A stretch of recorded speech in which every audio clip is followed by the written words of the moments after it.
নামটা সীমা খান্না। আবার বলছি, DGIT attached to election commission of India. তার যদি ক্ষমতা থাকে আমার বিরুদ্ধে মিথ্যে মামলা করুক। আমার কাছে চ্যাটের স্ক্রিনশট রয়েছে। সীমা খান্না কে?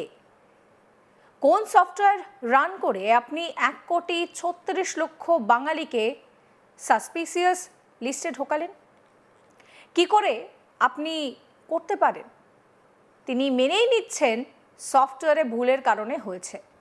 এসআইআর নিয়ে চাঞ্চল্যকর অভিযোগ অভিষেক ব্যানার্জির। এসআইআর এর খসড়া তালিকা প্রকাশের পর এবার শুনানি শুরু, আর সেই সঙ্গেই পাল্লা দিয়ে চলছে রাজনৈতিক তরজাও। শাসক বিরোধী উভয় পক্ষই একে অপরকে এই ইস্যুতে নিশানা করছে। এদিন সাংবাদিক বৈঠক করে এসআইআর নিয়ে একাধিক অভিযোগ তুলেছেন তৃণমূলের second in command Abhishek Banerjee. অভিষেক বলেন, আমার কাছে তো স্ক্রিনশট রয়েছে। সীমা খান্না বলে একজন ভদ্রমহিলা রয়েছেন, তার ভূমিকা কি? কার অঙ্গুলি হেলনে তিনি কাজ করছেন দিল্লিতে? তার চ্যাটে স্ক্রিনশট রয়েছে আমার কাছে। আমরা সুপ্রিম কোর্টে জমা দেব। তিনি মেনেই নিচ্ছেন সফটওয়্যারে ভুলের কারণে হয়েছে। আপনি লিস্ট করুন। মমতা ব্যানার্জির সরকার তো কাউকে প্রোটেক্ট করছে না। আপনার লিস্ট করতে অসুবিধে কোথায়? সীমা খান্নার পরিচয় এবার সামনে আনলেন তিনি। অভিষেক বলছেন, নামটা সীমা খান্না। আবার বলছি, DGIT attached to election commission of India. যদি ক্ষমতা থাকে আমার বিরুদ্ধে মিথ্যে মামলা করুক। আমার কাছে চ্যাটে স্ক্রিনশট রয়েছে। সীমা খান্না কে? কোন সফটওয়্যার রান করে আপনি 1,36,00,000 বাঙালিকে সাসপিসিয়াস লিস্টে ঢোকালেন? কি করে আপনি করতে পারলেন? আপনি করুন, 2 কোটি 3 কোটি করুন। আপনাকে লিস্ট রিলিজ করতে হবে। প্রত্যেকটা দলের প্রতিনিধি গিয়ে যাচাই করবেন। তৃণমূল, বিজেপি, কংগ্রেস, সিপিএম এর বন্ধুরা যাবেন, সাংবাদিক বন্ধুরা যাবেন। লিস্ট কেন রিলিজ করা হচ্ছে না? আমাকে বলা হলো তুমি ভুল করেছো, আর আমি কি ভুল করেছি সেটা তো বলতে হবে। কি বলছেন অভিষেক, শোনাবো। আমার কাছে তো স্ক্রিনশট রয়েছে। সীমা খান্না বলে একজন ভদ্রমহিলা রয়েছে, তার ভূমিকা কি? কার অঙ্গুলি হেলনে তিনি কাজ করছেন দিল্লিতে? তার চ্যাটের স্ক্রিনশট রয়েছে আমার কাছে। আমরা সুপ্রিম কোর্টে জমা দেবো। তিনি মেনে নিচ্ছেন যে সফটওয়্যারের ভুলের কারণে হয়েছে। তা আপনি লিস্ট রিলিজ করুন। মমতা বন্দ্যোপাধ্যায় সরকার তো কাউকে প্রোটেক্ট করছে না। আপনার লিস্ট রিলিজ করতে অসুবিধা কোথায়? বিজেপি দুর্নীতি নিয়ে কথা বলে, সব থেকে বড় দুর্নীতিবাজরা আজকে বিজেপির বড় নেতা।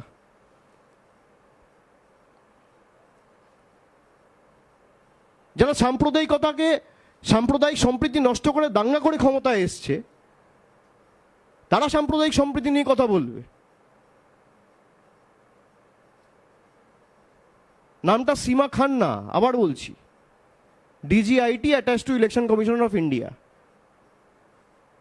আর তার যদি ক্ষমতা থাকে আমার বিরুদ্ধে মিথ্যা মামলা করুক। আমার কাছে চ্যাটের স্ক্রিনশট রয়েছে। সীমা খান্না কে? কোন সফটওয়্যার রান করে আপনি 1,36,00,000 বাঙালিকে সাসপিশিয়াস লিস্টে ঢোকালেন? কি করে আপনি করতে পারেন?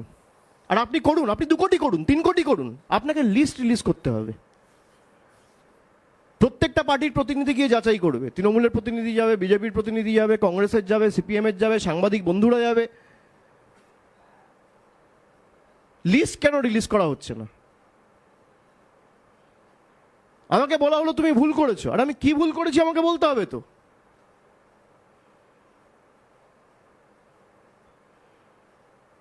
বাংলার ক্ষেত্রে নিয়ম আলাদা, উত্তরপ্রদেশের ক্ষেত্রে নিয়ম আলাদা। বাংলার ক্ষেত্রে নিয়ম আলাদা, গুজরাটের ক্ষেত্রে নিয়ম আলাদা।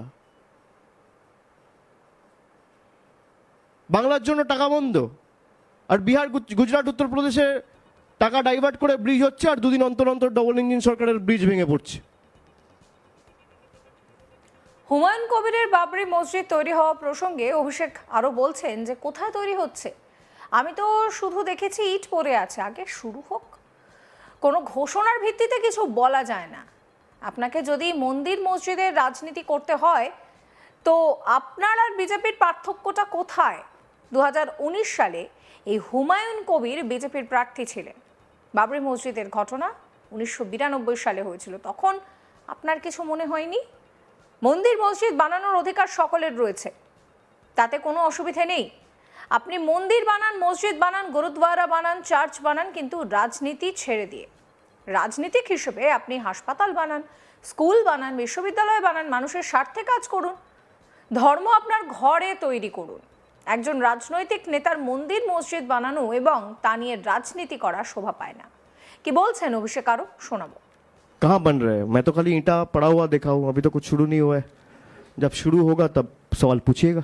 भाई अनाउंसमेंट के बेसिस पे आप कैसे बोल दिया बन रहे हैं? बनना शुरू हो तब पूछिएगा। नहीं वो बनाए, लेकिन आपको अगर मंदिर मस्जिद का ही राजनीति करना है तो आप और बीजेपी में फर्क क्या है, ये आप उनसे पूछिए। भाई आपको अगर मंदिर मस्जिद का ही राजनीति करना है तो बीजेपी भी मंदिर बनाने का राजनीति किया और अब मस्जिद बनाने का कर रहे हो। और यही हुमायूं कबीर 2019 में बीजेपी का कैंडिडेट था। बाबरी मस्जिद वाला जो इंसिडेंट हुआ था वो 92 में हुआ था।